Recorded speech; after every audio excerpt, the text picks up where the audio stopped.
Vamos lá. O principal problema da IA do Estúdio Ghibli, do Hiroshi Satoi. Vamos ver o que o amigo tem pra dizer.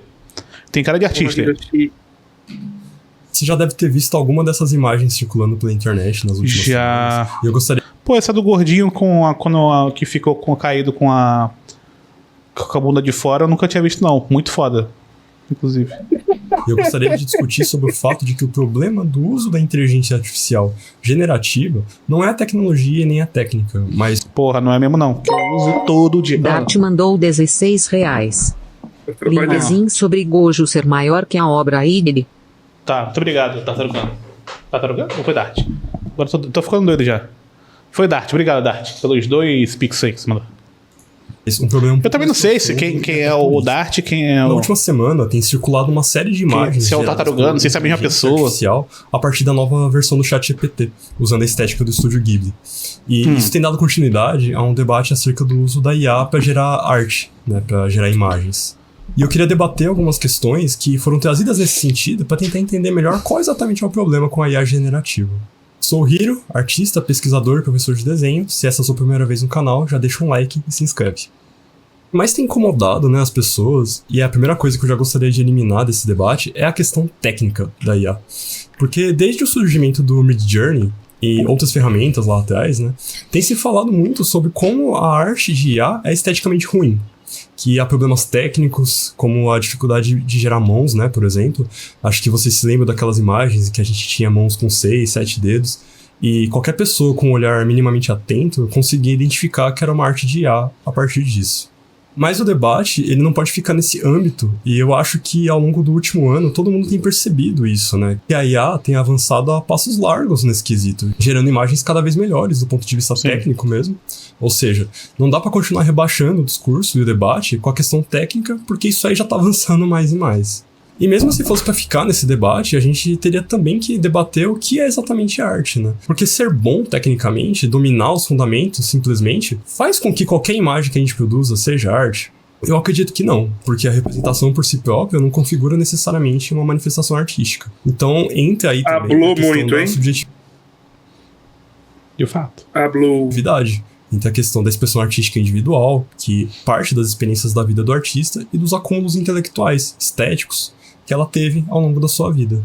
Então ficar nesse lugar é um pouco perigoso, porque eu acho que nesse sentido a disputa tem um certo prazo de validade. Tecnicamente falando, a IA vai sim alcançar mais cedo ou mais tarde um nível técnico profissional do que se tem feito hoje com a produção de imagens na indústria do entretenimento, principalmente. E eu falo disso, da indústria do entretenimento, porque é desse lugar de produção de imagens e da estética que é produzida por esse mercado que essas imagens têm replicado o estilo. Não só, mas principalmente. Um bom exemplo disso foi a Tente das IAs replicando o estilo da animação da Pixar, por exemplo, né, que é uma gigante da indústria de animação. E nesse sentido, e aí pode ser um pouco polêmico, né, mas o que a IA tem conseguido fazer no âmbito técnico hoje não é uma novidade necessariamente trazida pelo desenvolvimento da IA, mas uma consequência mesmo do crescimento desenfreado de grandes monopólios da indústria do entretenimento, das grandes empresas que controlam essas tecnologias. E o que eu quero dizer com isso, né? Que ao longo das últimas décadas, principalmente com o surgimento da possibilidade de se fazer arte digital, né? Com o surgimento das mesas digitalizadoras, softwares de edição de imagem cada vez mais práticos e acessíveis, a gente tem algumas empresas... Inclusive, ele falando, Silvano, eu lembro quando começou esse bagulho de IA, que a gente fez há muito... Tem anos já, né? Comentando sobre o ChatGPT, e a gente comentou exatamente sobre isso. De que, cara... Infelizmente, não tem como, assim, não é você não fazendo o seu prompt que as coisas vão deixar de acontecer. Infelizmente. E meio que, né, estamos aí, né? A tendência é... O rolê... se desenvolver cada vez mais. Muito... Tartarugando mandou R$5 Fala, Tartarugando. Nerd explica se viagem no tempo é real. Tá bom, obrigado. Fala. É uma coisa, ele falou uma coisa muito interessante, cara. Porque eu tava esses dias dando uma estudada maneira, estudada legal, uma estudada bacana. Bacana, sim. Sim, supimpa. Tava dando uma estudada meio supimpa sobre arte medieval, né? Tava estudando. Quando eu tava de bastante bobeira, ela arte falou assim: medieval. eu vou estudar arte medieval. Exato. Pode fazer? Entendi. Eu tava estudando sobre arte medieval porque eu tava revendo algumas questões e tal. E aí tem uma coisa que é bastante comum, né, que a gente analisa em arte medieval, é que arte medieval não é muito, ela não é muito apurada em elementos de proporção, ou ela não se importa muito com localização, com ponto de fuga, ela não se importa muito com o que tá dentro. Ela não se importa, porque no final das contas ela não se importa com você. Ok. É isso que é muito louco. A arte medieval ela não tá se importando com você. Um medievalista, ele olha um cara né, um medievalista, um cara que tá dentro dessa área, ele olha para arte iluminista, né, para aquela arte altamente humanizada, representativa da realidade, né, extremamente realista. Ele olha com desdém. Ele vê essa arte como um apelo à materialidade do mundo, né, e uma centralidade no observador. Ele vai olhar para ti e vai dizer: você vai ficar difícil apelar para que você transcenda, para que você pensa, sabe, fora da carne, para que você tenha um pensamento transcendental, se toda a arte, se todo o universo tá apelando para a sua visão mundana das coisas, sabe? Se tudo é representação da realidade, se tudo tá apoiado dentro do seu ponto de vista, né? Proporção tem a ver com isso, sabe? Tipo, é o seu ponto de vista que importa. E a arte medieval não se importa com isso, ela se importa com o que é transcendental. Você não tem que ficar pensando em proporção, os caralho é 4. Não, cara, porque proporção é algo mundano, sabe? Tudo isso é algo, tipo, terreno. E a arte medieval é basicamente arte sacra. E a arte sacra você não tem que ficar pensando na porra do terreno. Tipo, terreno é passagem, sabe? A eternidade é muito maior e a eternidade é transcendental. E aí eu penso nessa coisa, né? Porque no final das contas, tipo, o iluminismo vai lá e meio que fala: não, o centro do universo é o ser humano, não é Deus, é o ser humano. Vamos fazer tudo pro ser humano, vamos fazer tudo dentro da perspectiva do ser humano. E aí, tipo, a gente passa, sei lá, uns 400 anos nessa perspectiva até que ela quebra de novo, porque surge a fotografia. Né? Então, tipo, essa coisa, sabe? Esse apelo absurdo pelo realismo e pelo apuro com aspectos da materialidade dentro da arte, ele não é só recente, como durou muito pouco, sabe? Durou muito, muito, muito, muito pouco. Sabe, o ser humano tem uma perspectiva de arte muito diferente, muito mais simbólica, né? E mesmo assim, sei lá, às vezes eu sinto que as pessoas ficam muito presas a esse aspecto da materialidade, né? Enfim. Continua. No cinema e na animação. Viajada. Mas Marcelo Valimelo mandou R$3. Tá, obrigado, Marcela. Videogame dominando e ditando como esses produtos vão ser produzidos do ponto de vista estético. E a gente tem, por exemplo, a Pixar, que tem uma estética própria da forma como se produz os personagens, os cenários, as ilustrações. E a gente tem em torno disso uma série de empresas replicando esse modelo, porque é um modelo de sucesso, com um monte de coisas semelhantes, né? E, consequentemente, um monte de estudantes querendo aprender a produzir exatamente esse tipo de imagem para poder se inserir no mercado de trabalho. E esse é só um exemplo, mas a gente poderia pensar em vários. Tem League of Legends, tem Pokémon, tem Warcraft. É um processo de homogeneização do estilo e da estética que vem sendo ditada por grandes conglomerados. E isso não é culpa de artistas e de estudantes de artes, obviamente, né? Mas é importante salientar. Na lógica do mundo em que a gente vive hoje, a gente quer conseguir e poder trabalhar. Então é totalmente esperado que a gente procure se aproximar de estilos que já são tendências bem estabelecidas e incorporadas no mercado para também tentar obter ali o seu espaço. Mas vocês percebem que o lance da IA esbarra em outros âmbitos que são muito importantes para a gente debater até de forma interdisciplinar? A IA generativa nunca vai ser só uma questão da técnica, da tecnologia e do desenvolvimento. Tem a ver com empresas que controlam essas ferramentas, tem a ver com o sistema econômico em que a gente vive e a forma como se dão as formas de trabalho. Tem a ver também com a educação, porque se reproduz cada vez mais no ensino a fazer arte de forma a se adequar a essas estéticas ditadas pela indústria. Esse debate não pode ser reduzido a uma questão de técnica, uma questão de gosto. Se é bonito, se é feio, isso não importa, apesar de ser sim horroroso, né? Porque a gente já enfrenta esse processo de homogeneização estética há pelo menos uma década. A gente precisa sempre ir um pouco além nesse debate. Porque a questão do avanço das tecnologias de inteligência artificial diz respeito principalmente às condições de trabalho e ao modelo de sociedade que a gente tem construído para o presente e para o futuro. As ferramentas, a tecnologia, não é uma coisa que se desenvolve naturalmente, né? Tem empresas por trás disso, por trás dessas tecnologias, e há interesses por trás também. E isso tem sim o intuito de reconfigurar as nossas estruturas econômicas, as nossas estruturas sociais, né, e inclusive simbólicas, da forma como a gente enxerga e aceita essas imagens. Então não se trata de se colocar a favor ou contra essas tecnologias, né, mas pensar a quais interesses elas servem, como tem sido orientada a sua forma de existir e o que isso tudo produz. Por que existe um interesse tão grande em desenvolver tecnologias que produzem imagens? Será que isso não tem a ver com o fato de que a produção de imagens, ao mesmo tempo que é uma parte indispensável do processo produtivo, custa dinheiro para essas empresas e encontrar uma forma de automatizar e diminuir os custos em relação a esse processo é muito mais interessante para essas pessoas? Não importando, né, se essas imagens vão ser tão boas quanto as imagens...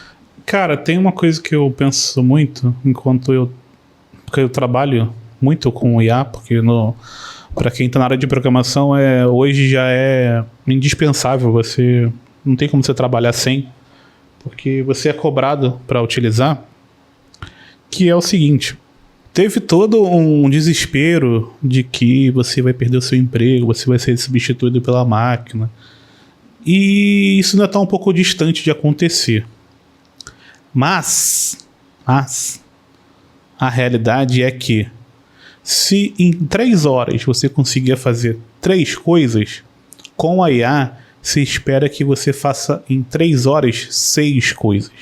Então você tem que lidar com mais coisas ao mesmo tempo. Você tem que ser mais produtivo. E a IA ela não funciona sozinha. Então você minimamente precisa estar ali guiando as coisas que vão acontecer. Ao mesmo tempo que tem um monte de gente pedindo coisas para que você faça. Ou seja, você vai se tornando artificialmente um multitasking para poder, com a mesma quantidade de tempo, entregar mais coisas. Ou seja, ser mais eficiente.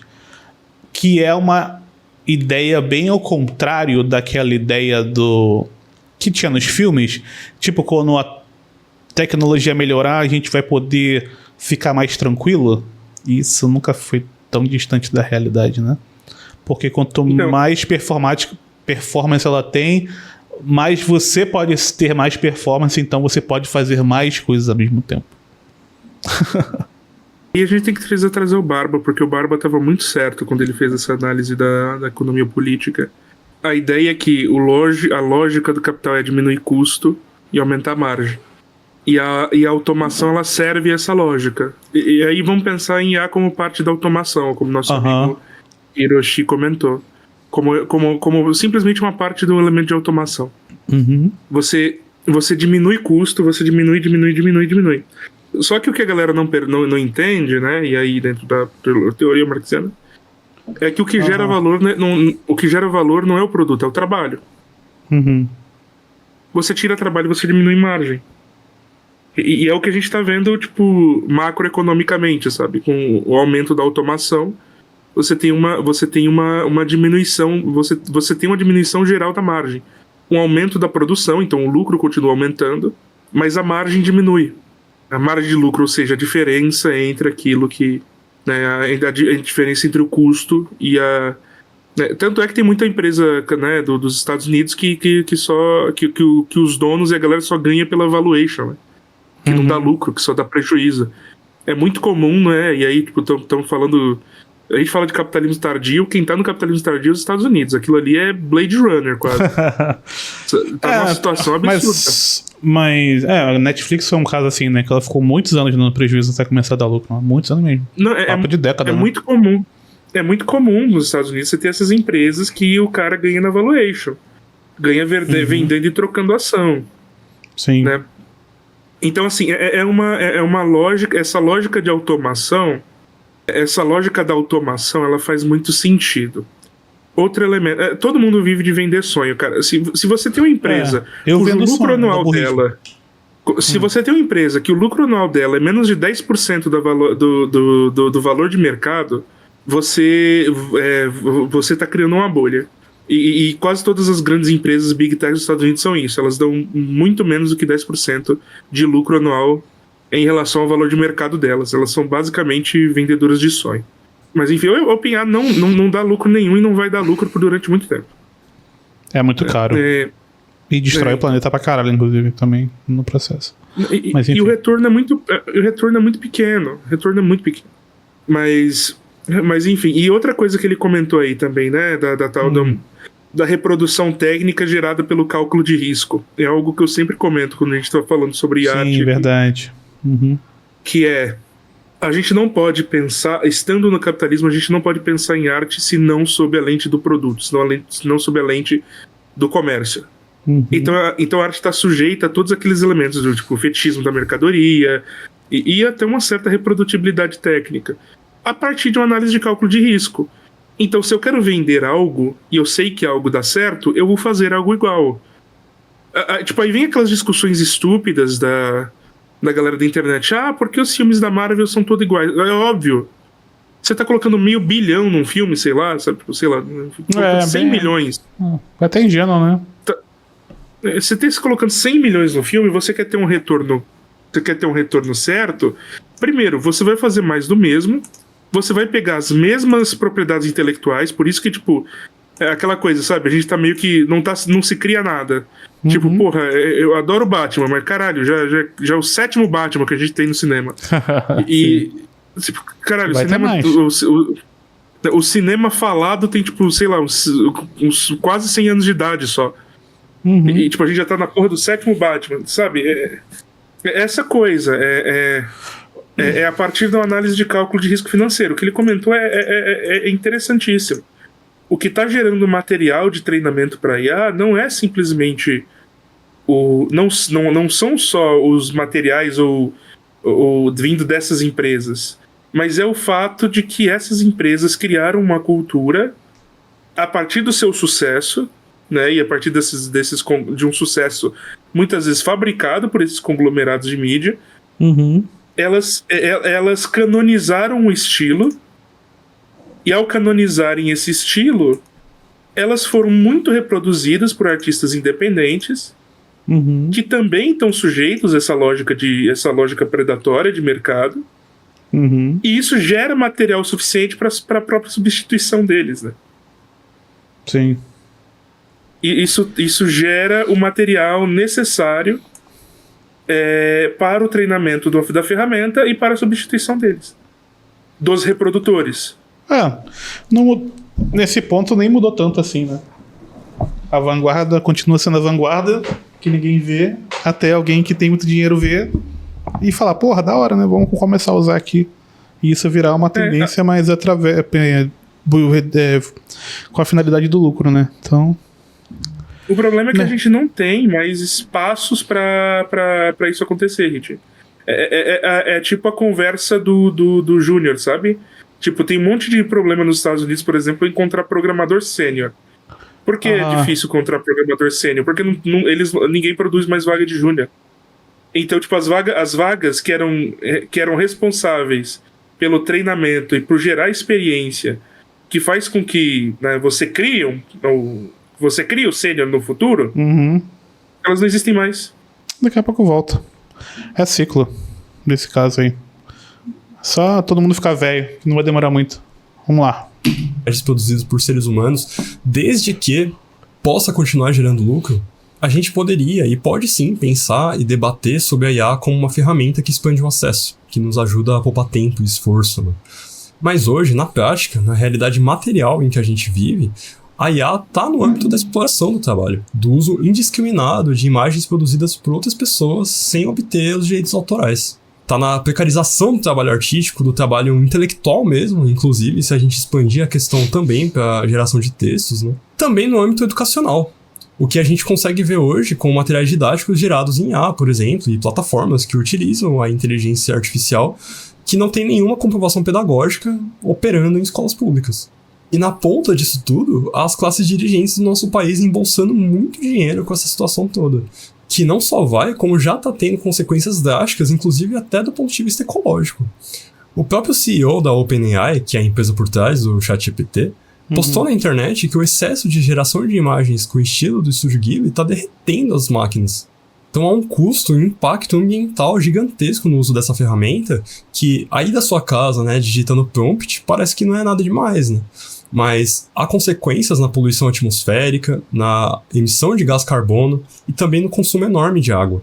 Há estudos que mostram, por exemplo, que nas torres de resfriamento usadas para evitar o superaquecimento desses computadores, que por sua vez é consequência do consumo exagerado de energia, né, se gasta cerca de 1 a 5 milhões de litros de água por dia. E finalmente, né, voltando para um aspecto mais social da coisa, do ponto de vista da forma como a gente enxerga as imagens, a gente tem políticos, tem ministros de Estado, perfis oficiais de exércitos compartilhando esse tipo de imagem, e aí a gente precisa pensar, que tipo de sociedade a gente está construindo a partir disso? Sociedade é essa em que as pessoas olham para essas imagens geradas pelo computador, completamente vazias de sentido, e acham aquilo agradável esteticamente. As pessoas gostam, as pessoas acham bonito. E as pessoas têm sido educadas esteticamente a partir desse tipo de aberração. Quanto tempo falta para que isso não passe a ser simplesmente aceito em todas as manifestações artísticas que a gente tem acesso hoje, né? Na televisão, no museu, no cinema. Junto a essas imagens que têm circulado, muita gente, por outro lado, tem compartilhado muito algumas falas que o próprio Hayao Miyazaki, né, que é o diretor de boa parte das obras de sucesso do Estúdio Ghibli, teve sobre o uso da IA. E embora eu concorde com absolutamente tudo que ele diz, é sempre importante tomar um pouco de cuidado com o discurso um pouco pessimista que o diretor costuma adotar, né? De dizer que é o fim dos tempos, que o mundo tá acabando.